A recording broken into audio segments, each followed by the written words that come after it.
नमस्कार प्रिय दर्शकों, स्वागत है आप सभी का। और आज मैं आपको एक महत्वपूर्ण विषय बताने जा रहा हूं।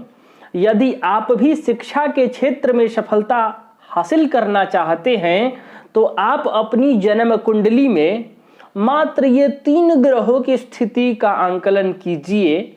आपको मात्र 3 ग्रह देखने हैं और 3 ग्रह में भी जो तीसरा ग्रह है वह केवल प्राइवेट सेक्टर और सरकारी सेक्टर के लिए विशेष महत्वपूर्ण होगा, वरना 2 ही ग्रह को विशेषकर आप अपनी जन्म कुंडली में देखिए। और वो 2 ग्रह हैं देवगुरु बृहस्पति और कुमार ग्रह बुध।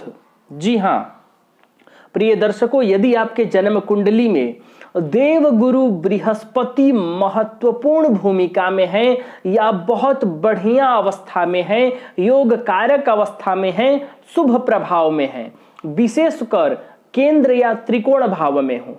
केंद्र और त्रिकोण भाव कौन सा है, मैं उम्मीद करता हूं कि आप लोगों को पता होगा, फिर भी मैं दोहरा देता हूं। केंद्र भाव है 1, 4, 7, 10, यानी जन्म कुंडली का पहला भाव, जन्म कुंडली का चौथा भाव, जन्म कुंडली का 7वां भाव, जन्म कुंडली का 10वां भाव। और त्रिकोण भाव है जन्म कुंडली का 5वां भाव और 9वां भाव। तो यदि इन 6 भावों में से किसी भी भाव में देवगुरु बृहस्पति हैं तो ये आपके लिए एक सुनहरा योग है, बहुत बढ़िया योग है, मजबूत योग है। तो यदि जन्म कुंडली के इन 6 भावों में देवगुरु बृहस्पति और कुमार ग्रह बुध की स्थिति बन रही हो और दोनों ही ग्रह शुभ अवस्था में हो तो आप शिक्षा के क्षेत्र में अवश्य सफलता प्राप्त करेंगे।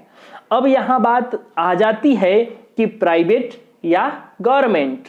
तो जब इस तरह का प्रश्न इसमें जुड़ जाए तो आपको देख लेना चाहिए अपने जन्म कुंडली में सूर्य की किस प्रकार की स्थिति बन रही है।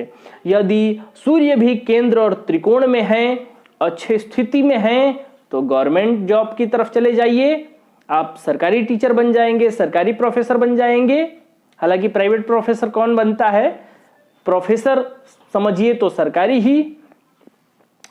और यदि सूर्य का रोल बढ़िया नहीं हुआ तो आपके लिए प्राइवेट सेक्टर में ही शिक्षा का योग संभवतः बनेगा। लेकिन शिक्षा से जुड़े क्षेत्रों के लिए अब बृहस्पति बुध क्यों महत्वपूर्ण है? प्रिय दर्शकों, गुरु नहीं तो ज्ञान नहीं, बिना गुरु का ज्ञान कहां। इसलिए देवगुरु बृहस्पति सबसे पहले बहुत ही महत्वपूर्ण। हालांकि कभी कभी दैत्य गुरु शुक्र का भी रोल महत्वपूर्ण होता है, वह भी होते तो गुरु ही हैं, वो भी गुरु ही हैं, लेकिन शुक्र से भी पहले बृहस्पति का स्थान। इसके बाद बुध नहीं तो वाणी नहीं, कम्युनिकेशन नहीं, बोलने की कला नहीं। तो आप में एक जबरदस्त कम्युनिकेशन तभी संभव है जब आपके जन्म कुंडली में बुध बढ़िया हो। बृहस्पति से ज्ञान मिलेगा और बुध से बोलने की कला, तो आपकी वाणी तब जाकर ज्ञानमयी हो जाएगी, आपकी वाक शक्ति ज्ञानमयी हो जाएगी और ये एक जबरदस्त योग बनेगा। और उसमें सूर्य का रोल मिल जाए तो कहना ही क्या, आप सरकारी नौकरी की तरफ अग्रसर होइए, अपना रुझान उधर रखिए, अवश्य सफलता प्राप्त करेंगे। तो प्रिय दर्शकों, आज के लिए बस इतना ही। तब तक के लिए हमें अनुमति दीजिए। नमस्कार।